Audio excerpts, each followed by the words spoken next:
Lucky Platter, and they think it's a Chinese restaurant. I've had that for years. Are you a Chinese restaurant? The whole idea was to be a diner with a twist. If you want to know what funky is, you'd have to know my partner. My partner is true funk. He's an artist slash baker slash chef.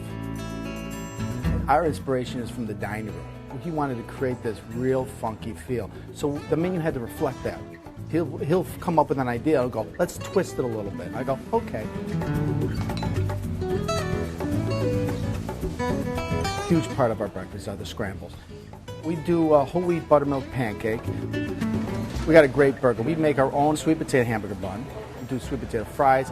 And people seem to really like it, and it's really different. Evanston's a very diverse, very funky neighborhood, very artsy, and that really fit what we were trying to do here. If you want to have a nice experience and a funky experience, you'll love it here. I know that.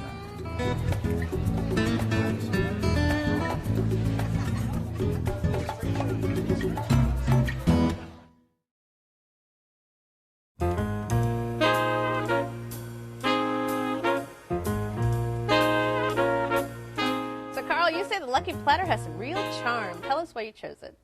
Well, I love kitsch, and this restaurant is totally full of kitsch art, which I collect. So personally, I love the decor. But the food is awesome, too. It's American comfort food, and you can't go wrong. So what do you like to get when you go there? The last time I was there, I had the tuna melt, which is awesome because it's not done like a traditional tuna melt. It has cornbread as the bread, and then they do cheddar cheese and avocado on top. It's amazing. It's like just what you need on a cold day in Chicago. They make like this one salad with barbecue chicken and like blue cheese, which is not exactly healthy, but it's really good. I don't ever equate diner food as being healthy. Yeah, because they always have like the diet platter. I'm like, that's just cheating. No. The heart, no. You know, the heart next to it. Yeah. No, there's no hearts next to I'm anything. I'm not here for my heart. No. So Patty, I mean, your art hangs at in restaurants. What'd you think of the kitsch here? Love the art there. They paint by numbers. What time of day did you go? What did you have? In the morning. And I think I will go back for morning. Yeah. I was looking at the menu and yeah. What did you order? I ordered eggs Benedict. Oh, that's very breakfasty. Yeah, and it was really good. It was in a corn bread too. And it's make a difference. It's really good. So Kai, you went for dinner. I went for dinner. What'd you think? I did not like it at all. I hated it. Yeah, I guess because to me, food is supposed to have memorable food, strong flavor to it. And it's not that the food was made so horribly, it was just boring. It was really, flat. There's nothing I can remember about it, nothing extra special. Well, can you try to remember what you had? Yes, I did. Oh, that would be important, wouldn't it? I had the lemon pepper salmon.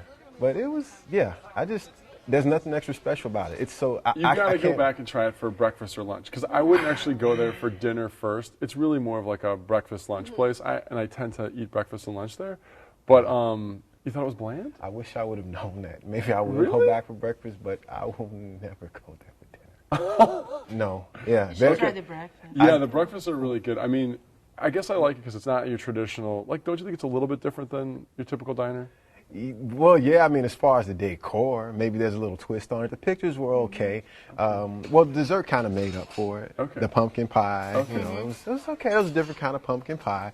But if you go back, Kyle, and you try their Caribbean pumpkin soup with cornbread this fall, call me later, okay? You're going to love it. It's so good.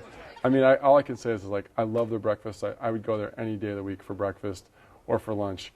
Maybe dinner's not their strongest thing, but a lot of the food, don't you think the food was good portions and good sizes?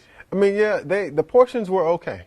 I used to wait tables in high school, and the breakfast shift is like the hardest shift to do because you have so much stuff to keep in your head, like how they want their eggs done, decaf, regular, ketchup, syrup, sourdough, like what do they want for their size? I mean, it's really hard, So is the service sort of kiss my grits, or is it sassy service? Is it sassy? Sassy? You want a diner to be sassy, right? I don't know. I wouldn't say it's too sassy. I mean, it's a typical diner. The service is efficient, and they're doing a million tables at once, so it's typical diner service.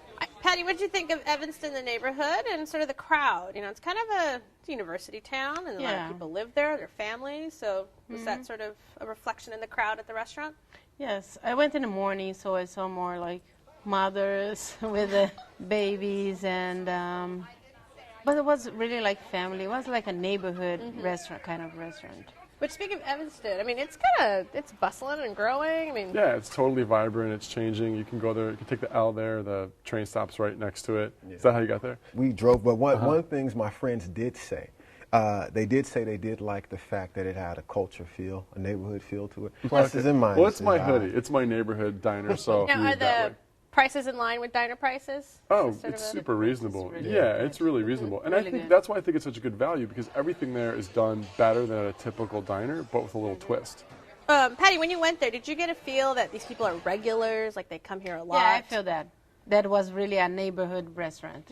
Was like, even like I saw some tables talking with another table, and people come and said hi. Really like friendly. Definitely. And definite neighborhood vibe. You'll always run into somebody you know there. I need to go when you go. Come with me. I'll take you there. You'll like it. Trust me. I need to go when you go. Okay. So what makes this place unique? Like, how would you get somebody to go there? Don't tell me you've seen a place that looks like Lucky Platter, Caio. There's nothing like it. Okay. I mean, first of all, I don't know where they got all these paintings from. They have these crazy paintings that like only your grandma could have done. They have like old trophies, folk art. They have chandeliers made out of colanders with crystal hanging from them. They have balls of tinfoil hung on the ceilings. It is so fun just being in there. I mean, you could go in there a million times and never see the same thing twice. Well, Carl, you picked the Lucky Platter. Sum it up for us. American comfort food done with a twist and a fun-filled atmosphere. Caio? I would say a nice place to go if you just want just a regular meal and, you know, a neighborhood speakeasy. Right, Patty. fun for brunch, for weekends. And all right. Well, you can catch all the kitchen more at Lucky Platter, 514 Main Street in Evanston, 847-869-4064. Open every day for breakfast, lunch, and dinner. Reservations are not accepted, and the average tab per person without drinks is $13.